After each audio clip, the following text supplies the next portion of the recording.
বন্ধুসকল আজি ভিডিঅ'টো চাই যদি আপোনালোকে যদি মোক কয় বোলে এইটো এটা পাগল এইটো এটা কনজুচ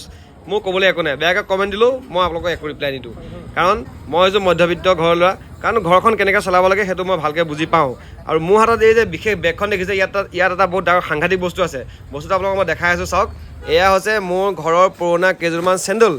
এইকেইযোৰ মই আজি 2 মাহ আগতে কিনিছিলোঁ এই দোকান এখনৰ পৰা আৰু এতিয়া 2 মাহ পাছত চেণ্ডেলৰ ফিটাকেইযোৰ চিগি থাকিলে আকৌ যদি মই যদি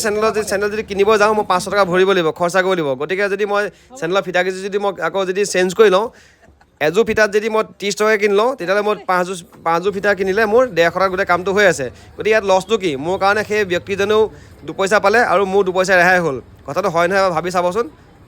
5যোৰে 500 টকা লাগিছিলে এতিয়া 150 টকাত আপোনাৰ